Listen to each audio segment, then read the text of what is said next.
ప్రస్తుతం మనతో పాటు ఉన్నారు gastro hepatologist doctor Kavya Dendukuri. ఇప్పుడు మేడంతో మాట్లాడి మనకున్న డౌట్స్ అన్నిటినీ క్లియర్ చేసుకుందాం. నమస్తే మేడం. నమస్కారం అండి. Thank you so much. Madam, చాలా మందిలో లివర్ పాడైపోయింది అంటుంటారు. అట్లా అంటే సడన్గా ముందు మనకు ఎటువంటి సిమ్టమ్స్ లేకుండా సడన్గా ఇట్లా తెలుస్తుంది మనం చెకప్కి వెళ్ళినప్పుడు. మనకు సిమ్టమ్స్ అనేవి ఏం తెలియవా మేడం లివర్ పాడైనప్పుడు ముందుగానే? ఇది యాక్చువల్లీ చాలా ఇంపార్టెంట్ క్వశ్చన్ అండి. నేను ఎస్పెషలీ దీని మీద అవేర్నెస్ ఎక్కువ ఇద్దామని అనుకున్నాను. ఎందుకు అంటే ఇప్పుడు లివర్ పాడవటం అంటే 3 స్టేజెస్ ఉంటాయి. ఒకటి ఫ్యాటీ లివర్ అయి ఉండొచ్చు, ఒకటి ఫైబ్రోసిస్ అయి ఉండొచ్చు, దాని నెక్స్ట్ స్టేజ్ సిరోసిస్ అయి ఉండొచ్చు. సిరోసిస్ అంటే 80% లేమన్కి అర్థంగా అయ్యేలాగా 80% ఆఫ్ ద లివర్ డ్యామేజ్ అయితే దాన్ని మనం సిరోసిస్ అంటాము. సిరోసిస్ స్టేజ్కి ఒకసారి వచ్చారు అని అనుకోండి, ఆ లివర్ మళ్ళీ నార్మల్ అవ్వదు.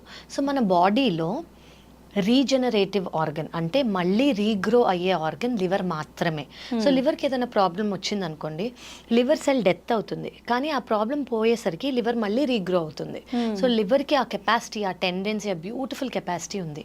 సో ఫ్యాటీ లివర్ గ్రేడ్స్ ఉంటాయి, నేను మళ్ళీ మీకు ఈవెన్చువల్గా చెప్తాను. దాని నెక్స్ట్ స్టేజ్ ఫైబ్రోసిస్ అంటే లివర్ స్కార్ అయిపోవటం అనమాట, లివర్ స్టిఫ్గా అయిపోవటము. ఈ స్టిఫ్నెస్ ఈ స్టేజ్ వరకు కూడా ఇప్పుడున్న బ్యూటిఫుల్ మెడికేషన్స్ వల్ల మనం కంప్లీట్గా రివర్స్ చేసి లివర్ని నార్మల్ చేయొచ్చు. కానీ దీని నెక్స్ట్ స్టేజ్కి ఒకసారి లివర్ వెళ్ళింది అనుకోండి, అంటే సిరోసిస్ స్టేజ్ అంటే 80 to 90% of the liver damage అయినట్టు.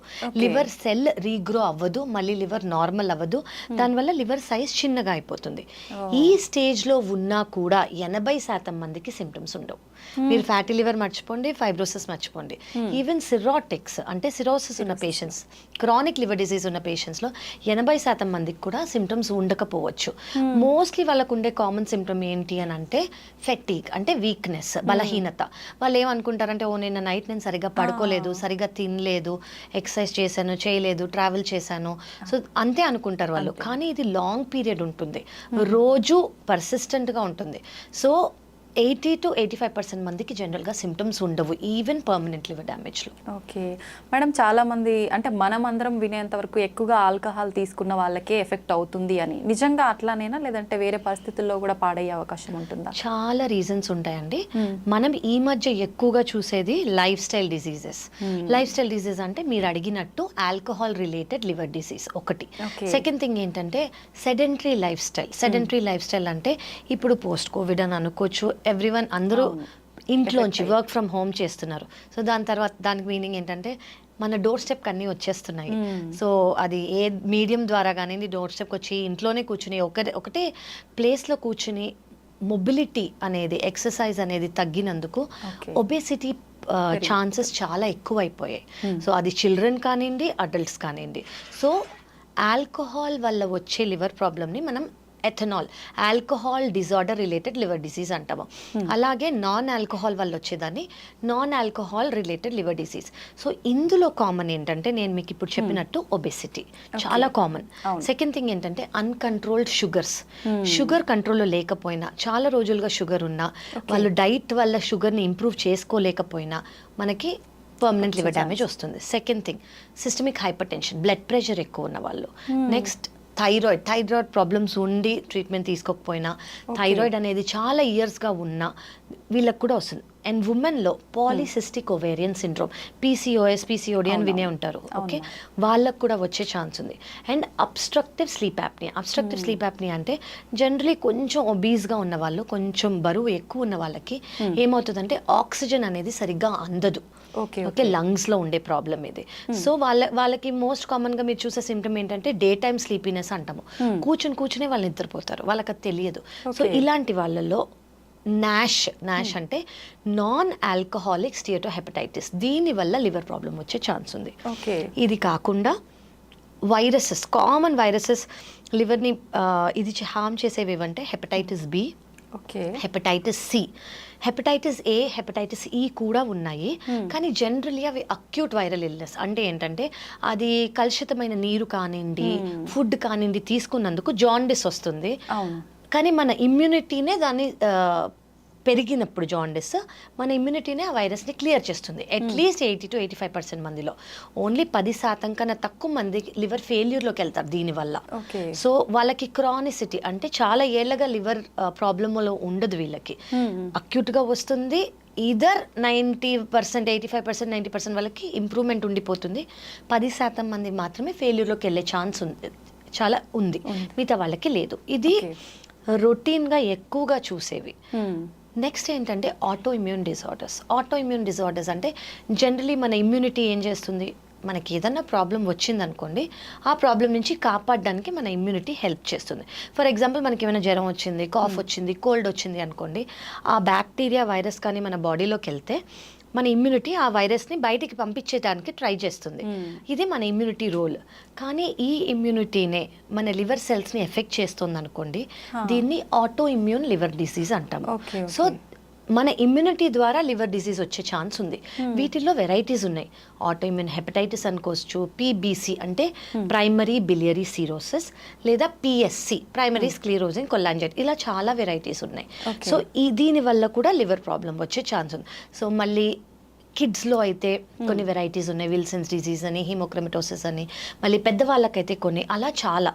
సో ఆల్కహాల్ మాత్రమే కాకుండా అదర్ దెన్ ఆల్కహాల్ దర్ చాలా రీజన్స్ ఉన్నాయి లివర్ ప్రాబ్లమ్ సంబంధమే లేదు. చిన్న పిల్లల్లో కూడా లివర్ ప్రాబ్లం వచ్చేస్తాయి. కొంతమంది అంటే మీరు ఎప్పుడైనా విన్నారో, కొంతమంది ఫేస్ చేసి ఉంటారు, బేబీ పుట్టంగానే జాండిస్తో పుట్టారు బేబీ. సో బేబీ జాండిస్తో పుట్టినప్పుడు కొంతమందికి ఫిజియలాజికల్ జాండిస్ అంటాం, అంటే ఇది నార్మల్. సో వాళ్ళని యూవీ రేస్ కింద పెడతారు, ఒక ఫ్యూ డేస్ పెట్టేసి తీసేయగానే జాండిస్ నార్మల్ అవుతుంది. కానీ కొంతమందికి లివర్లో ఉన్న డక్స్లో ప్రాబ్లం వచ్చే ఛాన్స్ ఉంటుంది. డక్ట్ అంటే ఏంటంటే ఇది మీ లివర్ అనుకోండి, లివర్కి బైల్ జ్యూస్ ప్రొడ్యూస్ అవుతుంది కదా, అది ఆ డక్స్లోంచే పారి మనకి డైజెషన్ అవుతుంది అనమాట. సో ఆ డక్స్లో ప్రాబ్లం ఉందనుకోండి, బిలియరీ అట్రేషియా అని, అలా చాలా కండిషన్స్ ఉంటాయి. అప్పుడు వాళ్ళ లివర్ పనిచేయదు. ఈ చిన్న పిల్లలు 5-6 రోజుల పిల్లలు, మంత్స్ కాదు, days, just days, 5 to 6 days, 1 week, వీళ్ళకి కూడా లివర్ ఫెయిల్ అయ్యే ఛాన్స్ ఉంటుంది. సో వాళ్ళకి permanent cure liver transplantation. Treatment ద్వారా ఛాన్స్ లేదు అంటే ఒకవేళ ఫెయిల్ అయిపోయిన లివర్, జనరలీ బిలియరీ అట్రేషియాకి ఒక సర్జరీ చేస్తారు, దాన్ని 40 రోజుల కన్నా ముందే చేసుకోవాలి. కానీ 40 రోజుల కన్నా ముందు అది గుర్తించలేదు అనుకోండి, ఈ సర్జరీ చేసి ఫెయిల్ అవుతుంది అనమాట. ఫెయిల్ అయినందుకు వాళ్ళకి లివర్ ట్రాన్స్ప్లాంట్ మాత్రమే పర్మనెంట్ క్యూర్. అలా పిల్లలకి కూడా చాలా ఉన్నాయి. మేడం, ట్రాన్స్ప్లాంటేషన్ అనగానే చాలా వరకు అంటే కొంచెం టెన్షన్ గానే తీసుకుంటాము. ఎలా ఉంటుంది మేడం ఆ ప్రాసెస్, అదంతా ఎలా ఉంటుంది? సో లివర్ ట్రాన్స్ప్లాంటేషన్ అనేదండి ముందు అంటే ఒక 10 ఏళ్ల క్రితం, 15 ఏళ్ల క్రితం ఇండియాలో లివర్ ట్రాన్స్ప్లాంటేషన్ లేదు. ఓన్లీ మనం సింగపూర్కో బయట వేరే కంట్రీస్కి వెళ్ళి లివర్ ట్రాన్స్ప్లాంటేషన్ చేయించుకుని వచ్చేవారు. కానీ ఇప్పుడు మనకున్న అడ్వాన్స్మెంట్స్ వల్ల, మనకున్న వెరీ గుడ్ హాస్పిటల్స్ వల్ల, డాక్టర్స్ వల్ల ఇండియాకి లివర్ ట్రాన్స్ప్లాంటేషన్ వచ్చింది. లివర్ ట్రాన్స్ప్లాంటేషన్ అంటే అసలు ఏంటి? సో 2 టైప్స్ ఉన్నాయి. ఒకటి ఏంటంటే ఫస్ట్ పర్మనెంట్గా లివర్ డ్యామేజ్ అయింది. ఇప్పుడు ఎవరైతే పేషెంట్ ఉన్నారో వాళ్ళకి లివర్ పర్మనెంట్గా డ్యామేజ్ అయిందా, అది మనం చూడాలి. సో పర్మనెంట్ లివర్ డ్యామేజ్ అంటే నేను ఇందాక మీకు చెప్పినట్టు సిరోసిస్ అంటే లివర్ సెల్ డెత్ అవుతుంది కానీ లివర్ రీగ్రో అవ్వదు. సో వీళ్ళకి ఏమవుతుంది అంటే ఇంత ఉండాల్సిన లివర్ అనుకోండి, ఇంత అయిపోతుంది, చిన్నగా అయిపోతుంది, లివర్ ష్రింక్ అయిపోతుంది. లివర్ ష్రింక్ అయిపోతే లివర్లో ప్రెషర్ ఎక్కువ అవుతుంది, లివర్లో ప్రెషర్ ఎక్కువై లివర్ ఫెయిల్ అవుతుంది. సో వీళ్ళని క్రానిక్ లివర్ డిజీజ్ సిరోసిస్ అంటాం. సో ఇందులో 10% మందికి లివర్లో క్యాన్సర్ వచ్చే ఛాన్స్ కూడా ఉంటుంది. సో వీళ్ళకి ట్రాన్స్ప్లాంటేషన్ చేయటం చాలా అవసరం. ఇప్పుడు ప్రతి సిరోటిక్కి ట్రాన్స్ప్లాంట్ అవసరం లేదు. ఇప్పుడు ఇందులో compensated liver disease, decompensated liver disease అని ఉంది. కాంపన్సేటెడ్ లివర్ డిజీజ్ అంటే పర్మనెంట్ లివర్ డ్యామేజ్ ఉన్నా కూడా లివర్ ఫెయిల్యూర్ సిమ్టమ్స్ లేవు. అంటే మీకు అర్థమయ్యేలా చెప్పాలంటే 100% లివర్లో 80% పాడైపోయింది అనుకోండి, మిగతా 20% ఏదైతే ఉందో అది ఆ 80% లివర్ ఎంత పని చేస్తుందో అంత పని చేయడానికి ట్రై చేస్తుంది. సో వాళ్ళకి ఇమ్మీడియట్గా లివర్ ఫెయిల్యూర్ సిమ్టమ్స్ కానివ్వండి. లివర్ ఫెయిల్యూర్ సిమ్టమ్స్ అంటే ఏంటంటే blood vomiting, black colour motion, muscle మొత్తం పోవటం, అంటే జనరలీ మీరు చాలా మందికి వీక్నెస్ నేను ఇందాక చెప్పినట్టు. సెకండ్ ఏంటంటే మజిల్ లాస్ ఎందుకు అవుతుంది అంటే ఇప్పుడు ఎవరైనా జిమ్కి వెళ్ళారనుకోండి, మజిల్ గెయిన్ చేసుకోవడానికి ప్రోటీన్ తీసుకుంటారు, ఆ ప్రోటీన్ మన లివర్ ద్వారా ఫామ్ అవుతుంది. సో లివర్ ఫెయిల్ అయిపోయింది అనుకోండి, ప్రోటీన్ అనేది ఉండదు, బయటికి వెళ్ళిపోతూ ఉంటుంది. సో ఫస్ట్ మనకు కనిపించేది ఏంటంటే వాళ్ళ చీక్స్ కానివ్వండి, జా బోన్స్ కానివ్వండి, నెక్ కానివ్వండి, చెస్ట్, ఇదంతా మజిల్ పోయి బోన్ మీద స్కిన్ ఉన్నట్టు అంత వాళ్ళ బ్లౌజెస్ లూజ్ అయిపోవటము, వాళ్ళ షర్ట్స్ లూజ్ అయిపోవటం, ఇవి మనకి ఫస్ట్ కనిపించింది. సెకండ్ థింగ్ ఏంటంటే బ్లడ్ వామిటింగ్ లేదా బ్లాక్ కలర్ మోషన్. నేను మీకు చెప్పినట్టు లివర్ ప్రెషర్ ఎక్కువైనందుకు ఇప్పుడు ఇంత లివర్కి ఇంత ప్రెషర్ వస్తుంది. సో మన బాడీ ఏం చేస్తుంది, ఈ ప్రెషర్ని డైవర్ట్ చేయడానికి ఇప్పుడు ఒక ట్యాప్ లాగా, ఇప్పుడు ఈ ట్యాప్ పెద్ద ప్రెషర్తో వస్తే ఇట్లా బయటకు వచ్చేస్తాయి కదా, అలాగే బాడీనే ఇన్ని కొల్లెటరల్స్ ఫామ్ చేస్తుంది అనమాట ఈ ప్రెషర్ లివర్ భరించలేక. సో ఫస్ట్ ఎగ్జాంపుల్ మన ఫుడ్ పైప్లో ఫామ్ అవుతాయి వీటిని బ్లడ్ వెజల్స్ అంటాం. జనరలీ మనం ఫుడ్ పైప్లో ఇంత కామన్గా ప్రామినెంట్గా బ్లడ్ వెజల్స్ని చూడము. ప్రెషర్ ఎక్కువైనందుకు కనిపిస్తే బ్లడ్ వామిటింగ్ ఎందుకు వస్తుందంటే ఈ ప్రెషర్ వల్ల ఆ బ్లడ్ వెజల్స్ రప్చర్ అవుతాయి, బ్రేక్ అవుతాయి. సో దానివల్ల బ్లడ్ వామిటింగ్ లేదా బ్లాక్ కలర్ మోషన్ వచ్చే ఛాన్స్ ఉంటుంది. ఇంకో ఫెయిల్యూర్ సిమ్టమ్ ఏంటంటే జనరలీ లివర్ ప్రాబ్లం ఉన్న వాళ్ళకి కిడ్నీ ఎఫెక్ట్ అయ్యే ఛాన్స్ ఉంది. కిడ్నీ ఎఫెక్ట్ అంటే కిడ్నీ ఫెయిల్యూర్ కాదు, ఏమవుతుందంటే కిడ్నీ మీద బర్డెన్ ఎక్కువయ్యి ఫ్లో అదంతా తక్కువయ్యి మన బాడీలో ఏదైతే ఫ్లూయిడ్ ఉందో యూరిన్ ద్వారా బయటికి రావాలి, అది కిడ్నీ ఫంక్షన్. కానీ సిరోసిస్లో ఏమవుతుంది అంటే అది యూరిన్ ద్వారా బయటికి రాదు, కాళ్ళల్లో, పొట్టల్లో, లంగ్స్లో చేరికిపోతుంది. దీన్ని అంటే కాళ్ళ వాపులు చూస్తారు మీరు, పొట్ట ఇంత వచ్చినట్టు చూస్తారు లంగ్స్లో, దీన్ని బాడీలో ఫ్లూయిడ్ అక్యుములేట్ అయిపోతుంది అన్నమాట.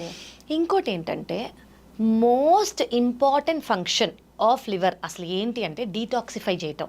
అంటే మన బాడీలో ఏవైతే అవసరం లేవో, ఏవైతే టాక్సిన్స్ ఉన్నాయో అవి డీటాక్సిఫై చేసి లివర్ మోషన్ ద్వారా బయటికి, మన స్టూల్స్ ద్వారా బయటికి తీసేస్తుంది.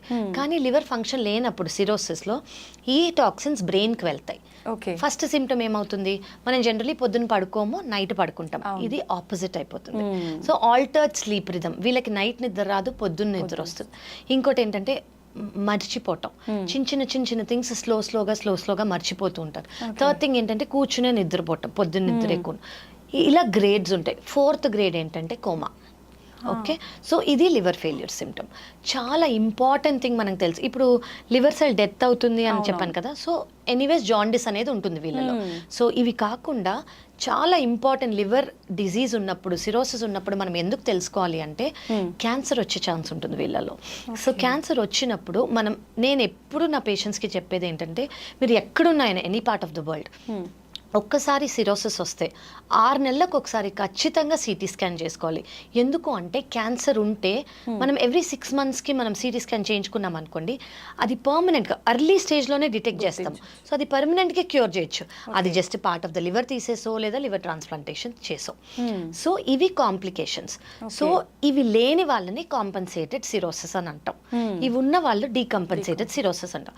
కాంపన్సేటెడ్ సిరోసిస్ ఉన్న వాళ్ళు అంటే ఈ కాంప్లికేషన్స్, ఈ లివర్ ఫెయిల్యూర్ సిమ్టమ్స్ లేని వాళ్ళు ఒక ఫ్యూ ఇయర్స్ బాగానే ఉంటారు.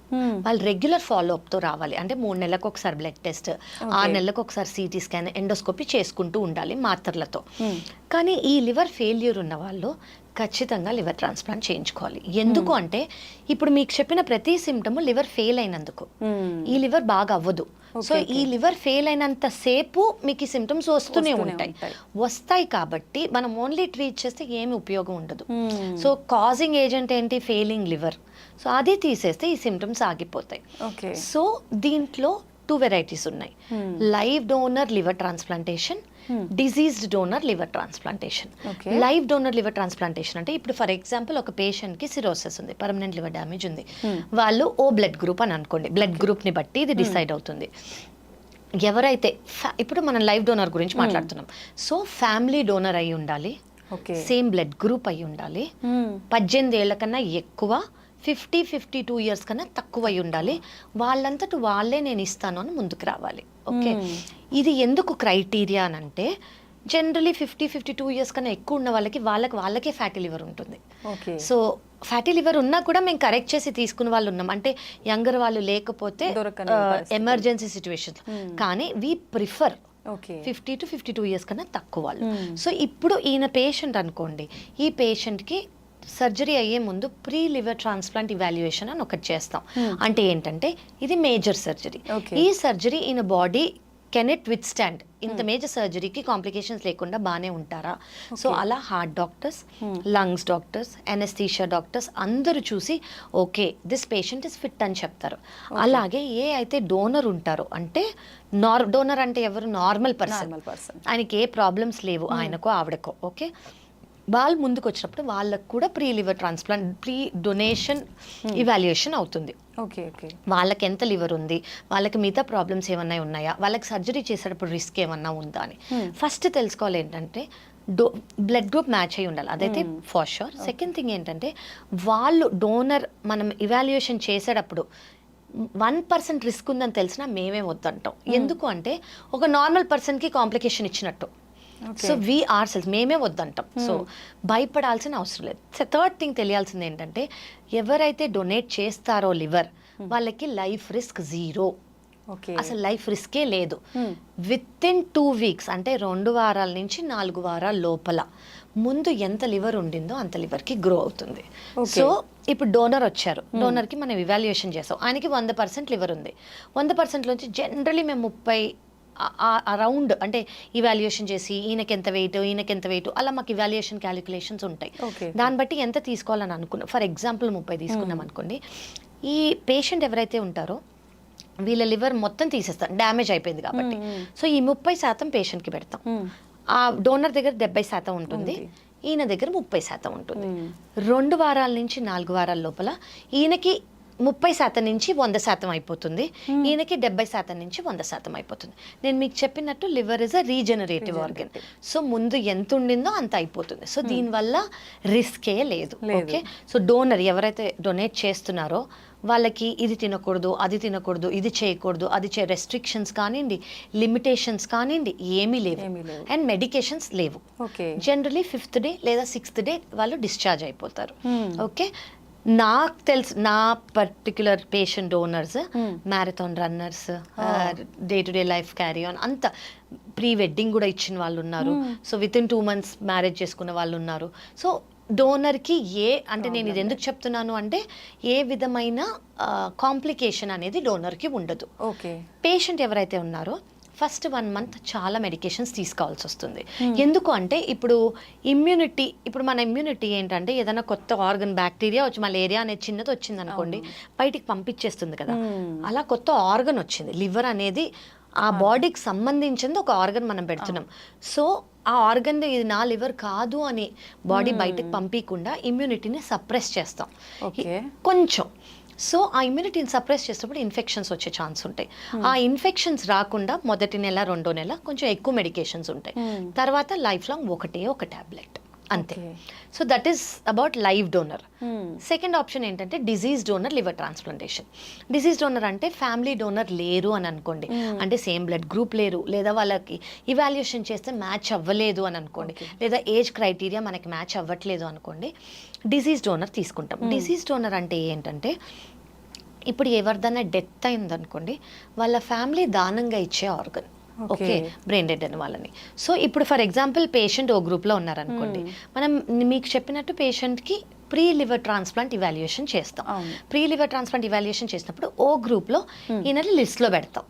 లిస్ట్లో పెట్టినప్పుడు ఏమవుతుంది, ఓ గ్రూప్ ఆర్గన్ అంటే ఎవరన్నా ఫ్యామిలీ దానంగా ఇస్తుంది అనుకోండి ఒక ఓ గ్రూప్ని, ఆ లివర్ తెచ్చి ఈయనకి పెడతాం. ఫస్ట్ ఇది పెట్టే లోపల మేము ఫస్ట్ ఆర్గన్ చెక్ చేస్తాం, బాగానే ఉందా లేదా, ఆన్ టేబుల్ బయోప్సీ చేసి ఓకే ఇది మంచి లివర్, దేనివల్ల ఆయన చనిపోయారు, ఇది అవన్నీ మేము చూసుకుంటాం. మంచి లివర్ అని తెలిస్తే వీ విల్ ట్రాన్స్ప్లాంట్. ఇది disease donor liver transplantation. So that is about liver transplant. అంటే మీరు అన్నారు మొత్తం లైఫ్ లాంగ్ ఒకటే టాబ్లెట్ వాడాలి అని చెప్పి, ఇంకా అసలు కాంప్లికేషన్స్ వచ్చే అవకాశం లేదు. సో జనరలీ నేను చూసేది ఎక్కువ ఏంటంటే ఆల్కహాల్ రిలేటెడ్ లివర్ డిజీజ్ ఉన్న వాళ్ళు మళ్ళీ వాళ్ళు చాలా నార్మల్ గా ఫీల్ అయిపోతారు కాబట్టి మళ్ళీ they will go back to alcohol. That we don't suggest. So of course మళ్ళీ గో బ్యాక్ టు ఆల్కహాల్ అంటే మళ్ళీ ఆ process repeat, permanent liver damage, same thing మళ్ళీ.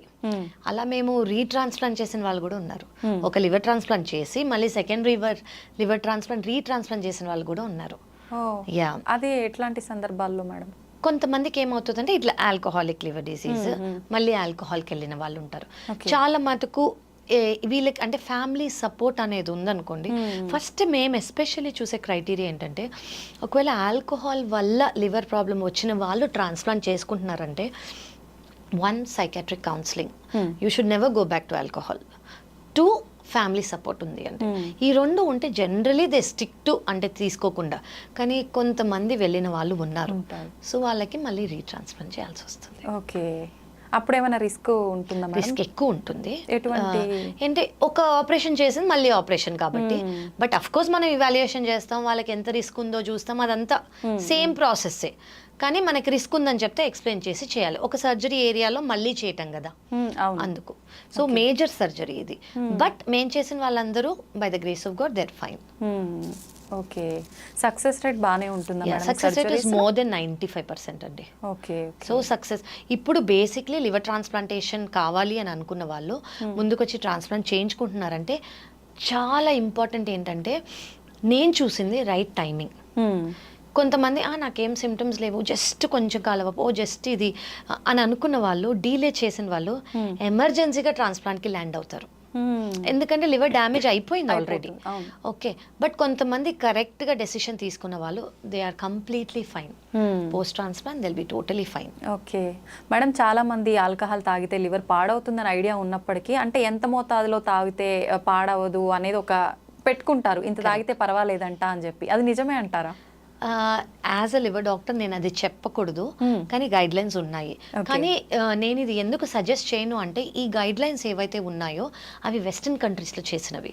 అంటే మన Indian body composition, Indian body proportion బట్టి ఇంకా చేయలేదు. Western American and European studies ఏం చెప్తాయి అంటే, జనరలీ ఒక ఎక్స్ అమౌంట్ మ్యాన్ తీసుకున్నారనుకోండి, అంతే ఉమెన్ తీసుకుంటే ఉమెన్కి వచ్చే ఛాన్స్ ఉంది లివర్ ప్రాబ్లం మ్యాన్ కన్నా. So 7 grams per day man తీసుకోవచ్చు, 3 to 4 grams per day women తీసుకోవచ్చు అని. కానీ I will not suggest this because మన ఇండియన్ స్టడీస్ ఇంకా అవ్వలేదు. ఓకే ఓకే మేడం, చాలా ఇప్పుడు ఈ మధ్య కాలంలో సోషల్ మీడియాలో చూస్తున్నాం, లివర్ ప్రాబ్లమ్స్ ఏమున్నా ఈ ఒక అంటే జ్యూస్ తాగితే ఇది తీసుకుంటే క్లీన్ అయిపోతుంది, అది ఇది అని చెప్పి డీటాక్స్, ఇదంతా వాస్తవమే అంటారు? కాదండి, అసలు ఏది వాస్తవం లేదు. నేను బెస్ట్ డీటాక్స్ ఏంటి అని మీరు నన్ను అడిగారు అనుకోండి, మన బాడీని అసలు అండర్ ఎస్టిమేటే చెయ్యొద్దు. ఏ డీటాక్స్ కావాలో అదంతా మన బాడీలో ఉంది. కరెక్ట్ దాన్ని అబ్యూస్ చేయకుండా డస్ట్బిన్ లాగా ప్రతిదీ తినేసి ప్రతిదీ తాగేసి మన బాడీ చెప్తూ ఉంటుంది ఇది నీకు పడట్లేదు అని. ఆ సటిల్ సైన్స్ మనం తీసుకున్నాం అనుకోండి, అసలు డీటాక్స్ వరకు మనం వెళ్ళక్కర్లేదు. ఓకే, ఆ సైన్స్ తీసుకొని ఇవి మీకు పడుతున్నాయని తినేటప్పుడే మీకు అర్థమైపోతాయి, ఇవి మీకు పడట్లేదు అని తినేటప్పుడే అర్థమైపోతాయి. అవి అవాయిడ్ చేసుకుంటే చాలు. చాలా మంది ఏం చేస్తారు, ఒక్కసారే కదా అబ్బా నాకేం కాలేదు అని కంటిన్యూ చేస్తారు. Over a period of time ఒక డీటాక్సింగ్ తో మొత్తం తీసేద్దామని అనుకుంటారు. కానీ అట్లా మిరకిల్ జ్యూసెస్ ఏవి లేవు మార్కెట్లో ఉన్నవి, నథింగ్ వర్క్స్. ఓకే, ఆ జస్ట్ ఏదో తాగడానికి. ఒకవేళ ఏమన్నా ఉంది అంటే ఆల్కలైన్ గా ఉండడానికి బాడీ తీసుకోవచ్చు. ఏంటి అంటే ఇప్పుడు జనరలీ డైట్లని బట్టి మన బాడీ యాసిడ్ కంటెంట్ పెరిగిపోతూ ఉంటుంది అనమాట. సో ఈ బాడీ యాసిడ్ కంటెంట్ తగ్గించడానికి కావాలంటే డీటాక్స్ డ్రింక్స్, కుకుంబర్, వాటర్లో లెమన్ వేసుకొని అవన్నీ తీసుకోవచ్చు. బట్ దానివల్ల ఏ క్యూర్ లేదు, దానివల్ల నేనైతే ప్రమోట్ చేయను, దానివల్ల ఇప్పటి వరకు స్టడీస్ కూడా లేవు. మేడం, జనరల్గా చాలా మంది హెల్త్ చెకప్స్ రెగ్యులర్గా చేయించుకుంటూ ఉంటారు. అలా చేసుకున్న హెల్త్ చెకప్లో మనకు లివర్ ఏమైనా డ్యామేజ్ ఉందనే విషయం తెలుసుకోవచ్చు అంటారా, లేదంటే ఏదైనా సపరేట్ చెకప్ ఉంటుందా దీనికి? మోస్ట్ ఇంపార్టెంట్ క్వశ్చన్ అండి. చాలు జనరలీ మాస్టర్ హెల్త్ చెకప్ చేసుకుంటే మనకి కామన్గా అయ్యేది ఒకటి ultrasound abdomen and liver function test. ఈ 2 రెగ్యులర్గా 6 monthsకి ఒకసారి లేదా 1 yearకి ఒకసారి చేయించుకుంటే సరిపోతుంది. ఇప్పుడు ఫ్యాటీ లివర్ ఉందనుకోండి, మనకి లివర్ ఫంక్షన్ టెస్ట్లో తెలిసిపోతుంది, అల్ట్రాసౌండ్ అబ్డమిన్లో కూడా తెలిసిపోతుంది. సో ఈ రెండిట్లో ఇప్పుడు నేను మోస్ట్ ఇంపార్టెంట్గా మీకు చెప్పాలి ఏమనుకున్నాను, ముందు ఫ్యాటీ లివర్లో మనం 15 కేసులో లేదా 30 కేసులకు ఒకటి నేను ఫ్యాటీ లివర్ చూసేదాన్ని. ఇప్పుడు ఫ్యాటీ లివర్ నాకు అట్లీస్ట్ ఎవ్రీ 2nd కేస్ కనిపిస్తుంది. అది లైఫ్ స్టైల్ మార్క్, తినేది, ఎవ్రీథింగ్, అసలు సోషలైజ్ అంతా డిఫరెన్స్ అయిపోయింది. కాబట్టి ఫ్యాటీ లివర్ అనేది చాలా ఇంక్రీజ్ అయిపోయింది. సో మనకు అది అల్ట్రాసౌండ్ అబ్డమిన్లో, లివర్ ఫంక్షన్ టెస్ట్లో రెండిట్లో తెలుస్తుంది అనమాట. సో ఈ రెండిట్లో తెలిసినప్పుడు లివర్ ఫంక్షన్ టెస్ట్ అంటే అందులో ఎంజైమ్స్ అని ఉంటాయి, అవి కొంచెం పెరగటము, అల్ట్రాసౌండ్ అబ్డమిన్లో ఫ్యాటీ లివర్ అని రావటం. ఈ 2 వస్తే నా దగ్గరకు వచ్చినప్పుడు నేను దేని వల్ల ఫ్యాటీ లివర్ వచ్చింది అని చూస్తాను ఫస్ట్. సో దేని వల్ల వచ్చిందో అది ట్రీట్ చేస్తూ ఇప్పుడు దాంతో పాటు మెడికేషన్స్ 5 years బ్యాక్ వరకు ఫ్యాటీ లివర్కి అసలు ట్రీట్మెంటే లేదు. మేమేం చెప్పేవాళ్ళం అంటే ఈ డైట్ తీసుకోండి, ఫ్యాట్ కొంచెం తక్కువ చేయండి, కార్బోహైడ్రేట్స్ మోడరేట్గా తీసుకోండి, ప్రోటీన్ ఎక్కువ తీసుకోండి, వెయిట్ లాస్ చేసుకోండి, స్ట్రెంగ్త్ ట్రైనింగ్ చేసుకోండి, ఇంతే చెప్పేవాళ్ళం మేము. కానీ ఇప్పుడున్న మెడికేషన్స్ నేను మీకు చెప్పినట్టు ఫైబ్రోసిస్ స్టేజ్ అంటే fatty liver grade 1, grade 2, grade 3, grade 4 ఇది దాటి ఫైబ్రోసిస్ స్టేజ్కి వెళ్ళినా కూడా ఫుల్గా రివర్స్ అయ్యి వచ్చే మెడికేషన్స్ మనకు ఉన్నాయి. సో మీరు అడిగినట్టు అల్ట్రాసౌండ్, లివర్ ఫంక్షన్ టెస్ట్ మన మాస్టర్ హెల్త్ చెకప్లో ఉంటాయి. ఆ మాత్రం చేయించుకుంటే మనకి తెలిసిపోతుంది. కానీ ఫర్దర్గా ఏమైనా ఉంటే మనకి ఇంకొంచెం ఇవాల్యుయేషన్ చేయాల్సి వస్తుంది. మేడం ఫ్యాటీ లివర్ అని వింటున్నాం, మాట్లాడుకుంటున్నాం, కానీ అసలు ఏంటి ఫ్యాటీ లివర్ అంటే ఏంటి madam? So generally fatty liver అంటే ఏంటంటే ఇప్పుడు నేను మీకు చెప్పినట్టు లివర్ సెల్స్, ఇది లివర్ అనుకోండి, లివర్లో సెల్స్ ఉంటాయి, ప్రతి ఆర్గన్లో సెల్స్ ఉంటాయి, అలాగే లివర్లో సెల్స్ ఉంటాయి. 10% కన్నా తక్కువ ఫ్యాట్ లివర్లో ఉంటుంది, అది నార్మల్. ఓకే, కానీ 10% కన్నా కొవ్వు లివర్లో ఎక్కువ అయింది అనుకోండి, దాన్ని ఫ్యాటీ లివర్ అని అంటాము. సో ఏమవుతుందంటే ఇది లివర్ సెల్ అనుకోండి, నార్మల్గా లివర్ సెల్ ఇలా ఉంటుంది, ఫ్యాట్ అనేది అక్యుములేట్ అయింది అనుకోండి, బలూనింగ్ అవుతుంది, అంటే కొంచెం పెద్దగా అవుతుంది. ఆ ఫ్యాట్ గురించి ఏమీ చేయలేదు, అది షుగర్ వల్ల వచ్చింది, బీపీ వల్ల వచ్చింది, ఒబెసిటీ వల్ల వచ్చింది, డైట్ దేని వల్ల రానింది, ఆ బలూనింగ్ ఇంకా పెద్దగా అవుతుంది. సో ఇన్ఫ్లమేషన్ అవుతుంది. ఇన్ఫ్లమేషన్ అంటే ఏంటంటే ఇప్పుడు మనకి ఇక్కడ ఒక దెబ్బ తగిలింది అనుకోండి, దాని చుట్టూ రెడ్గా అవుతుంది, దాన్ని ఇన్ఫ్లమేషన్ అంటాం. అలాగే లివర్స్కి కూడా అవుతుంది. మనం వదిలేస్తూ ఉంటే ఈ ఇన్ఫ్లమేషన్ ఇంకా స్ట్రాంగ్ అయ్యి అది చెక్కు కడితే మనకి ఎలా అవుతుంది, ఇక్కడ అలా చెక్కు కట్టినట్టు ఫైబ్రోసిస్ అని అనుకోవచ్చు. అది కూడా ట్రీట్ చేయకపోతే లివర్ పర్మనెంట్ డ్యామేజ్కి వెళ్ళిపోతుంది. పర్మనెంట్ డ్యామేజ్ అయిన తర్వాత మళ్ళీ అంటే అది తెలుసుకోవడానికి ఇంకా సపరేట్ టెస్ట్లు ఏమైనా ఉంటాయా? So ultrasound abdomen liver function టెస్ట్లో పర్మనెంట్ డ్యామేజ్ అయిందని మనకు తెలిసే అవకాశాలు ఉన్నాయి. ఎందుకంటే పర్మనెంట్ డ్యామేజ్లో లివర్ సైజ్ చిన్నగా అవుతుంది. లివర్ సైజ్ చిన్నగా అయినందుకు నేను మీకు ఇందాక చెప్పినట్టు ప్రెషర్ ఎక్కువ అయినందుకు వెయిన్స్ ఫామ్ అవుతానన్న అవి మనకి కొంచెం బేసిక్ ఐడియా అల్ట్రాసౌండ్లో తెలిసిపోతుంది. ప్లస్ లివర్ ఫంక్షన్ టెస్ట్లో కొన్ని టెస్ట్ నార్మల్గా ఉండాల్సినవి కొంచెం అబ్నార్మల్ అవుతాయి. So altered ratio, AG ratio అని అంటాం అనమాట మేము. అలాంటివి ఉంటే మేము సిటీ స్కాన్, మిగతా టెస్ట్ మేమే అడ్వైస్ చేస్తాం. Okay, CLD chronic liver disease లాగా అనిపిస్తుంది, మనం వీటిని చూడాలి అని సిటీ స్కాన్ ప్లస్ దేని వల్ల వచ్చిందని ఇథియలాజికల్ వర్కప్ మేము చేస్తాము. ఓకే, హెల్దీ లైఫ్ స్టైల్ తీసుకుంటే మనకు అసలు ఇలాంటి హెల్త్ ఇష్యూస్ ఏమి వచ్చే అవకాశమే ఉండదని అనుకుంటాం మేడం. నిజంగా ఎలా ఉండాలి లైఫ్ స్టైల్ అనేది? ఇలాంటి ప్రాబ్లమ్స్ నేనేమంటానంటే కామన్గా ఏది ఫాలో అవ్వచ్చు అంటే మన స్లీప్ ప్యాటర్న్ ఏదైతే ఉందో అది ఫస్ట్ ఫాలో అవ్వండి. అంటే పొద్దున్న సన్ రైజ్ టైంకి లేవటం, okay, 5:30 to 6, okay, and sunset టైంకి మన డిన్నర్ అయిపోవాలి. చాలా మంది 9, 10, 11, 12 ఆ టైంకి డిన్నర్లు చేయటాలు. సో ఫస్ట్ థింగ్ ఏంటంటే get up, at least 20 to 30 minutes of sunlight exposure. Okay, అది కాకుండా ఏ కాంట్రా ఇండికేషన్స్ లేకపోతే 2 liters ఆఫ్ వాటర్ తాగటం అండ్ ఫిజికల్ ఎక్సర్సైజ్. నేను దానికన్నా ఎక్కువ నేను స్ట్రెస్సే చేయలేను. Physical exercise is very important for liver health. Fifth thing ఏంటంటే ఫ్యాట్ అనేది గుడ్ ఫ్యాట్స్ తీసుకోవచ్చు. ఫ్యాట్ మోడరేట్ అమౌంట్లో వెల్ బ్యాలెన్స్డ్ డైట్ ఉండాలి. చాలా మంది ఓన్లీ ప్రోటీన్ తీసుకోవటం లేదు, మనకి ఫ్యాట్ కావాలి, కార్బోహైడ్రేట్స్ కావాలి, గుడ్ అమౌంట్ ఆఫ్ ప్రోటీన్ కావాలి, ఫైబర్ కావాలి. సో ఇవన్నీ తింటేనే మనకి వెల్ బ్యాలెన్స్డ్ డైట్, కానీ మోడరేషన్లో. ఇప్పుడు ఒక 10-5 పూరీస్ అట్లా తీసుకోకూడదు. ఇప్పుడు ఇష్టం అంటే ఒకటి తీసుకోండి, but in moderation well balanced diet is very important. Water intake, basically మన సన్ రైజ్ సన్సెట్ ఎందుకు అది ఫాలో అవ్వాలంటే దానివల్ల మనకి రిలీజ్ అయ్యే హార్మోన్స్, ఎంజైమ్స్ డైజెషన్ని, ఆర్గన్ హెల్త్ని చాలా బాగా మెయింటైన్ చేస్తుంది. సో అది ఫాలో అవటం very important. And of course processed food ఏవైతే మనకి ప్యాకెట్స్లో, బాక్సెస్లో దొరుకుతాయో అవి అవాయిడ్ చేయటము. I will not say alcohol తాగకూడదు అని అన్నాను, కానీ బింజ్ డ్రింకింగ్ చేయకూడదు. రెగ్యులర్గా ఆల్కహాల్ తాగే వాళ్ళకి, బింజ్ డ్రింకింగ్ వాళ్ళకి same amount of liver problem ఉంటుంది. అంటే బింజ్ డ్రింకింగ్ అంటే ఏడాది తాగరు, తాగిన ఒక రోజే ఫుల్గా ఒక 2-3 బాటిల్స్ తాగేస్తారు. సో వాళ్ళకి అండ్ రెగ్యులర్గా తాగే వాళ్ళకి same amount of liver damage ఉంటుంది.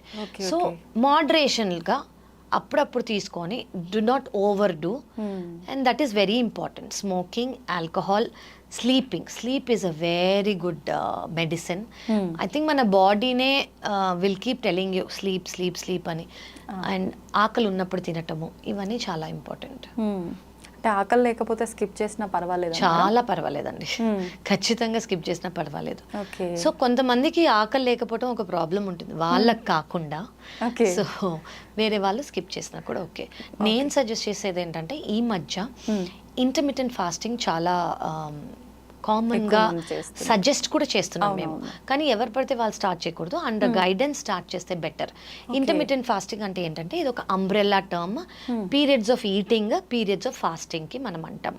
సో ఫర్ ఎగ్జాంపుల్ మీరు పొద్దున్న 6ంటికి లేచారనుకోండి, మీ ఫస్ట్ సిప్ ఆఫ్ ఫుడ్, అది కాఫీ కానివ్వండి, బ్రేక్ఫాస్ట్ కానివ్వండి, ఏదైనా 6కి స్టార్ట్ చేస్తారనుకోండి, మీ డిన్నర్ 8 o'clock అయిందనుకోండి, so me eating period 6 to 8, మిగతాది 8 తర్వాత నెక్స్ట్ డే 6 వరకు మీ ఫాస్టింగ్ పీరియడ్. సో ఈ ఫాస్టింగ్ పీరియడ్లో ఎస్పెషలీ లివర్ రిలేటెడ్ మనకి బెనిఫిషియల్ ఏంటి అని అంటే ఇన్సులిన్ రెసిస్టెన్స్ తగ్గుతుంది, కొలెస్ట్రాల్ లెవెల్స్ ఇంప్రూవ్ అవుతున్నాయి, ఫ్యాటీ లివర్ ఇంప్రూవ్ అవుతుంది. ఇవి ప్రూవెన్ సైన్స్. ఓకే, కానీ దీంతో పాటు ఇంటర్మిటెంట్ ఫాస్టింగ్ చేస్తూ ఈటింగ్ పీరియడ్లో ఒక 2 బిర్యానీస్ తినేస్తే it will not help. Moderation and balance diet ఎప్పుడైనా, కానీ intermittent fasting is surely helping in cholesterol కానివ్వండి, ఇన్సులిన్ రెసిస్టెన్స్ కానివ్వండి, వెయిట్ లాస్, ఒబెసిటీ పీపుల్లో వెయిట్ లాస్ కోసం కానివ్వండి, it is really helping, and fatty liver of course. Okay, better అయితే చాలా మిగతా అన్ని డైట్స్ కన్నా intermittent fasting is a very well proven. ఎందుకు వేరేవి నేను ఎక్కువ చెప్పట్లేదు అంటే ఇన్ని స్టడీస్ లేవు వాటి మీద, కొంచెం చిన్న స్టడీస్, పైలట్ స్టడీస్ అంటాం కదా, అవి చేసి వాళ్ళు స్టార్ట్ చేసేస్తున్నారు. వీటికి ఇప్పుడు ఇదంతా మన ఈ రోజు వచ్చింది కాదు, ఇది మన అమ్మమ్మ వాళ్ళు, తాతగారు వాళ్ళు ఎప్పటి నుంచో స్టార్ట్ చేసింది.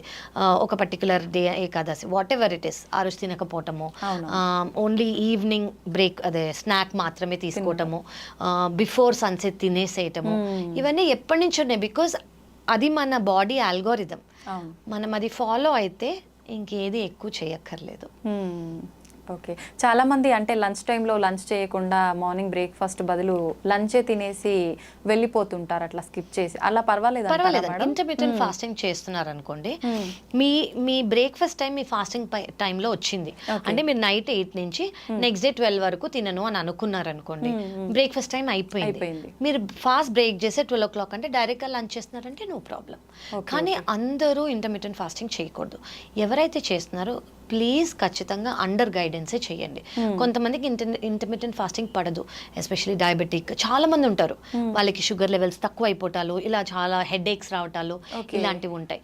సో ఎవరు చేయగలరు అనేది మీరు కనుక్కొని చేసుకుంటే ఇట్ ఈస్ వెరీ బెనిఫిషియల్. చాలా బెనిఫిట్స్ ఉన్నాయి వీటికి. ఓకే ఓకే, ఖచ్చితంగా మనం గైడెన్స్ తోటే ఫాలో అవ్వాలి ఇలాంటివన్నీ. కరెక్ట్. ఓకే మేడం, లివర్ విషయానికి వస్తే మళ్ళీ చాలా మంది ఆల్కహాల్ ఇందాక మాట్లాడుకున్నట్టు మెయిన్ రీజన్ అనుకుంటాము.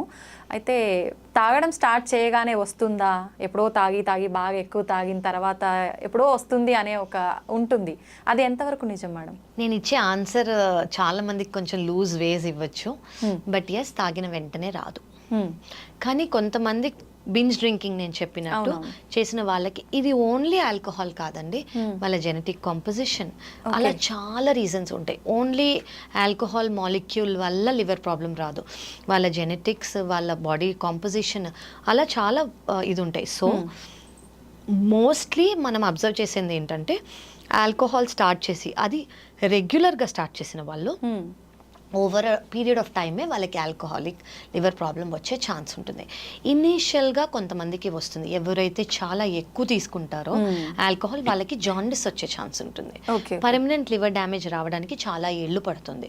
కానీ ఇనీషియల్గా తాగే వాళ్ళకి ఆల్కహాల్ వల్ల జాండిస్ వచ్చే ఛాన్స్ ఉంటుంది. దీన్ని ఆల్కహాలిక్ హెపటైటిస్ అని అంటాం. ఇదంటే ఏంటంటే నేను మీకు చెప్పినట్టు లివర్ సెల్ డెత్ అవుతుంది, డెత్ అయినందుకు జాండిస్ వస్తుంది. This is as dangerous as chronic liver disease.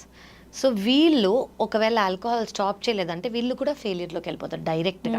ఇప్పుడు మనం ఫ్యాటీ లివర్, ఫైబ్రోసిస్, సిరోసిస్ అని ఎలా చేసామో ఆల్కహాలిక్ హెపటైటిస్ నుంచి డైరెక్ట్ ఫెయిల్యూర్లోకి వెళ్ళే ఛాన్స్ ఉంటుంది. సో వీళ్ళు కూడా చాలా జాగ్రత్తగా ఉండాలి. కానీ ఎంత తాగారు, ఎన్ని రోజులుగా తాగారు? చాలా మంది జస్ట్ 3 months డైలీ తాగి పొద్దున్న సాయంత్రం వరకు ఆల్కహాలిక్ హెపటైటిస్లోకి వచ్చి లివర్ ఫెయిల్యూర్ ఉన్న వాళ్ళు ఉన్నారు. 3 months కూడా. Okay okay. సో వాళ్ళు ఎంత తాగుతున్నారు, ఏం తాగుతున్నారు చాలా ఇంపార్టెంట్. ఓకే, ఎట్లా అయినా danger danger danger, correct, exactly. Okay, దానికి టైం అదంతే. అంటే మన బాడీలో ఉండే ఇమ్యూనిటీ సిస్టమ్ ఇమ్యూనిటీ, మన బాడీ కాంపోజిషన్, మన జెనెటిక్స్ ని బట్టి చాలా డిపెండ్ అయి ఉంటుంది. మేడం, మనుషుల యొక్క ఎమోషన్స్ ప్రభావం వల్ల కూడా లివర్ ఎఫెక్ట్ అయ్యే ప్రమాదం ఉంటుందంటారా? ఉండొచ్చండి. ఎమోషన్స్ అని నేను అనను, మీరు వినే ఉంటారు గట్ హెల్త్ అని వినే ఉంటారు కదా. సో గట్ హెల్త్కి బ్రెయిన్ హెల్త్కి డైరెక్ట్ రిలేషన్ ఉంది. ఓకే, సో ఇది దేని వల్ల అని అనుకున్నారు అనుకోండి, ఇప్పుడు మన బాడీలో గట్ అంటే మీకు ఏమనిపిస్తుంది? చాలా మంది గట్ అంటే స్టమక్ అనుకుంటారు. గట్ అంటే ఇంటెస్టైన్స్, మన స్మాల్ ఇంటెస్టైన్, మన లార్జ్ ఇంటెస్టైన్. వీటిల్లో గుడ్ బ్యాక్టీరియా, బ్యాడ్ బ్యాక్టీరియా అని 2 టైప్స్ ఉంటాయి అనమాట. గుడ్ బ్యాక్టీరియా తక్కువ అయిపోయి బ్యాడ్ బ్యాక్టీరియా అనేది ఎక్కువ అయింది అనుకోని, దీనికి డైరెక్ట్ యాక్సెస్ బ్రెయినే. ఇప్పుడు gut is your second brain అని అంటారు. లిసన్ టు యువర్ గట్ అంటాం కదా, మీ గట్ ఏం చెప్తుందో అది వినండి అని అంటాం కదా, intuition. So because it is your second brain. So గట్కి బ్రెయిన్కి కంప్లీట్ క్లోజ్ రిలేషన్షిప్ ఉంది. ఇలా దీన్ని డిస్బయోసిస్ అంటాం. అంటే good bacteria and bad bacteria misbalance అయిందనుకోండి, దాన్ని గట్ బ్యాక్టీరియా డిస్బయోసిస్ అని అంటాం అనమాట. సో అలా అయినప్పుడు బ్యాడ్ బ్యాక్టీరియా ఒకవేళ ఎక్కువ అయిందనుకోండి, అది స్ట్రెస్ వల్ల అయి ఉండొచ్చు, ఈటింగ్ హ్యాబిట్స్ వల్ల అయి ఉండొచ్చు, లైఫ్ స్టైల్ వల్ల అయి ఉండొచ్చు. సో వీళ్ళకి ఏం చూస్తామంటే, మన ఇంటెస్టినల్ మొటిలిటీ అంటే తినేది, డైజెషన్ అయ్యేది, డైలీ స్టూల్ పాస్ అయ్యేది, కాన్స్టిపేషన్ అయినా ఉండొచ్చు వాళ్ళకి, లేదా లూజ్ స్టూల్స్ అయినా ఉండొచ్చు, లేదా గ్యాస్ సరిగ్గా ఎక్కువ పాస్ అయిపోవటము, తిన్న వెంటనే బ్లోటింగ్ రావటము, గ్యాస్ ఉన్నట్టు ఫీలింగ్ రావటము, లేదా small intestinal bacterial over growth అని అంటాము. అంటే ఏంటంటే ఏదైతే నార్మల్ స్మాల్ ఇంటెస్టైన్లో బ్యాక్టీరియా ఎంతైతే, జనరలీ 100 ట్రిలియన్ బ్యాక్టీరియా ఉంటాయి మన ఇంటెస్టైన్లో. సో దానికన్నా ఎక్కువ అయిపోయాయి అనుకోండి బ్యాడ్ బ్యాక్టీరియా, దానివల్ల ఈ సిమ్టమ్స్ వచ్చే ఛాన్స్ ఉంటుందన్నమాట. సో ఒకటి ఈ good bacteria, bad bacteria dysbiosis, ఇంకోటి ఏంటంటే మన తినేది వాటి వల్ల. సో దీనివల్ల డైరెక్ట్ వీళ్ళకి ఏముంటుందంటే ఎమోషనల్గా ఫీల్ అవుతారు వాళ్ళు, ఇరిటబుల్గా ఫీల్ అయ్యే ఛాన్స్ ఉంటుంది, లేదా కొంచెం లో మూడ్స్ ఉండే ఛాన్స్ ఉంటుంది. బికాస్ గట్ హెల్త్కి బ్రెయిన్ హెల్త్కి చాలా కనెక్షన్ ఉంటుంది. ఓకే మేడం, లివర్ పాడైన వాళ్ళు ఫుడ్ రెస్ట్రిక్షన్స్ ఏమైనా ఉంటాయా వాళ్ళకి? లివర్ పాడైందంటే సిరోసిస్లో ఉన్నారనుకోండి, నేను మీకు ఇందాక చెప్పిన కాంప్లికేషన్స్ని బట్టి నేను కాళ్ళల్లో, అబ్డమెన్లో, లంగ్స్లో నీరు చేరుకుపోతుంది. అంటే ఆ కిడ్నీ ఆ నీరుని బయటకు పంపిలేకపోతుంది. అప్పుడు మనం ఎక్కువ వాటర్ లేదా ఎక్కువ సాల్ట్ తీసుకున్నాం అనుకోండి, ఇంకా వాటర్ రిటెన్షన్ అవుతుంది, అంటే బాడీలో ఇంకా స్వెల్లింగ్ వచ్చే ఛాన్స్ ఉంటుంది. సో వాళ్ళ క్యాలిక్యులేషన్స్, వాళ్ళకి సోడియం లెవెల్స్ అవన్నీ చూస్తామన్నమాట. వాళ్ళకి మేము జనరల్గా రెస్ట్రిక్ట్ చేసేది ఏంటంటే, ఇనీషియల్ స్టేజ్లో 1.5 litres of fluid per day, అది వాటర్ కానివ్వండి, జ్యూస్ కానివ్వండి, కాఫీ టీ కానివ్వండి, ప్రోటీన్ పౌడర్తో మిక్స్ చేసే వాటర్ కానివ్వండి, 1.5 లీటర్స్ కన్నా ఎక్కువ తీసుకోకూడదు. And salt 2 to 3 grams per day అంతే. అది పికిల్ ఫుడ్స్, అప్పడాలు, వీటివి ఏవైతే ఉంటాయో అందులో సాల్ట్ ఎక్కువ ఉంటుంది, అవన్నీ వాళ్ళు అవాయిడ్ చేయాలి. సెకండ్ థింగ్ ఏంటంటే, ప్రోటీన్ లాస్ ఉంటుంది కాబట్టి, మజిల్ లాస్ ఉంటుంది కాబట్టి వాళ్ళు ఎక్కువ ప్రోటీన్ తీసుకోవాలి. మోస్ట్ ఇంపార్టెంట్, చాలా మంది భయపడేది ఏంటంటే, లివర్ ప్రాబ్లం ఉన్నా, కామెర్లు ఉన్నా చికెన్, ఫిష్ తినకూడదు అని. అది తప్పు. ఓకే, లివర్కి బర్డెన్ లేకుండా నాన్ వెజిటేరియన్ మీరు తీసుకుంటున్నారు అని అనుకోండి, చికెన్ కానివ్వండి, ఫిష్ కానివ్వండి, ఎగ్ వైట్ కానివ్వండి, లివర్కి చాలా మంచిది. ఆఫ్ కోర్స్ డీప్ ఫ్రైలు ఇవ్వకూడదు, కానీ గ్రేవీ లాగా లేదా boiled is much better. Vegetarian అనుకోండి, రాజ్మా, చెన్నా, పన్నీర్, సోయా, స్ప్రౌట్స్, మనం రెగ్యులర్గా తినే దాల్స్, వీటన్నిటిలో ప్రోటీన్ బాగుంటుంది. సో ప్రోటీన్ సప్లిమెంటేషన్ అనేది లివర్ ఫెయిల్యూర్లో చాలా ఇంపార్టెంట్. ఈ మజిల్ వేస్టింగ్, ఈ వీక్నెస్ ఉండకుండా ఉండడానికి I would say deep fried foods ఖచ్చితంగా, ఫ్యాటీ మీల్స్ అవాయిడ్ చేయాలి. స్పైసీ ఫుడ్ అట్లా కూడా స్పైసీస్ ఓకే అండి. అంటే ఇప్పుడు చాలా మంది ఉప్పు తక్కువ తీసుకుంటారు కాబట్టి వాళ్ళు పెప్పర్తోనో లెమన్తోనో దాన్ని గార్నిష్ చేసుకోవచ్చు డైట్ని. మన criteria salt, water. Okay okay okay, అంటే వేరే మీరు ఇందాక చెప్పినట్టు ఏ సిమ్టమ్స్ లేకపోయినా ఓన్లీ కాళ్ళ వాపులు ఇలా ఉంది అంటే అది కాళ్ళ వాపులో ఉంది. కాళ్ళ వాపులు చాలా రీజన్స్ వల్ల వస్తాయి. ఒకటి లివర్, వేరే రీజన్స్ ఏమన్నా ఉంటాయా కాళ్ళ వాపులు, బాడీ వాపు రావడానికి అంటే కిడ్నీ ప్రాబ్లం కానివ్వండి, హార్ట్ ప్రాబ్లం కానివ్వండి, థైరాయిడ్, అలా చాలా ఉంటాయి. సో లివర్ ప్రాబ్లం వల్ల వచ్చేది చెప్తున్నాను నేను. సో మిగతా కూడా ఉంటుంది. సో లివర్ ప్రాబ్లం వల్ల రెస్ట్రిక్ట్ చేయాల్సింది ఏంటంటే సాల్ట్ అండ్ వాటర్. మేడం చాలా మందికి కాఫీ టీ తాగంది అసలు తెల్లారదు.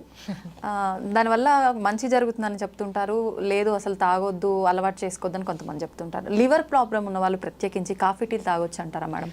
ఇది చాలా ఇంపార్టెంట్ క్వశ్చన్ అండి. ఎస్పెషలీ ఫ్యాటీ లివర్ ఉన్న వాళ్ళు రీసెంట్ స్టడీస్ ఏం ప్రూవ్ చేశాయి అంటే వాళ్ళకి మైగ్రేన్ ఉండకూడదు, పాల్పిటేషన్స్ ఉండకూడదు, కొంతమంది కాఫీ తాగకూడదు హార్ట్ ప్రాబ్లం ఉన్న వాళ్ళు కాకుండా జస్ట్ ఫ్యాటీ లివర్ ఉన్న వాళ్ళు 2 cups of black coffee per day, అంటే అందులో షుగర్ ఉండకూడదు, మిల్క్ ఉండకూడదు, just black coffee per day is actually fatty లివర్కి బెనిఫిషియల్, ఫ్యాటీ లివర్ని తగ్గిస్తుంది అని రీసెంట్ స్టడీస్ చెప్పాయి మనకి. సో ఫ్యాటీ లివర్ మీరు అడిగినట్టు కాఫీ ఈజ్ యాక్చువల్లీ గుడ్. ఎవరైతే అంటే చాలామందికి అఫ్కోర్స్ మిల్క్ షుగర్తో అలవాటు, కానీ మీరు అది చేంజ్ చేసుకోగలిగితే కాఫీ మానక్కర్లేదు. ఓకే. తో అంత స్టడీస్ లేవు, సో టీ బెనిఫిషియలా కాదా మనకి ఇంకా తెలీదు. బట్ ఖచ్చితంగా 2 cups of coffee per day, black coffee per day, ఎవరికైతే కాంట్రా ఇండికేషన్ లేదో వాళ్ళు తీసుకుంటే లివర్కి మంచిది, ఫ్యాటీ లివర్కి మంచిది. ఓకే మేడం, చాలా మంది బ్లాక్ కాఫీ తాగే వాళ్ళు దాంట్లో అంటే లెమన్, పుదీనా ఇలాంటివి కలుపుకుంటా అలా తీసుకోవచ్చు అంటారా? దానివల్ల హామ్ ఏం లేదు. ఓన్లీ క్యాలరీస్ యాడ్ చేయకూడదు, అంటే షుగర్ కానివ్వండి, మిల్క్ ప్రోటీన్ కానివ్వండి, మిల్క్ కానివ్వండి, అవి యాడ్ చేయకూడదు. ప్లెయిన్ బ్లాక్ కాఫీ వాళ్ళు ఏమైనా ఫ్లేవర్స్ యాడ్ చేసుకోవాలంటే చేసుకోవచ్చు. గ్రీన్ టీ విషయానికి వస్తే మేడం తీసుకోవచ్చు అంటారా? చాలా మంది అడుగుతారండి గ్రీన్ టీ ఏమైనా ఇంపార్టెంట్ అని. నాకైతే తెలిసి it doesn't do any much thing, అంటే దానివల్ల వెయిట్ లాస్ కానివ్వండి, దానివల్ల లివర్కి బెనిఫిట్ కానీ నేనైతే ఇప్పటి వరకు చదవలేదు, మేము ఎవరికి ప్రొపగాండా కూడా చెయ్యము. ఓకే, కానీ వింటుంటాం చాలా మంది మీరు అన్నట్టుగా వెయిట్ లాస్కి చాలా బాగా ఉపయోగపడుతుందని చెప్తుంటారు. కరెక్ట్. ఓకే, మొత్తానికైతే కాఫీ, బ్లాక్ కాఫీ తాగొచ్చు 2 cups లివర్ ప్రాబ్లం ఉన్న వాళ్ళు. ఖచ్చితంగా. థ్యాంక్ యూ మేడం, చాలా డీటెయిల్గా ఎక్స్ప్లెయిన్ చేశారు నిజంగా. అంటే స్టార్టింగ్ నుంచి ఎండింగ్ వరకు ఈ వీడియో చూస్తే కనుక లివర్కి సంబంధించిన డౌట్స్ అన్ని క్లియర్ అయిపోతాయి. Thank you madam, thank you very much. Thank you.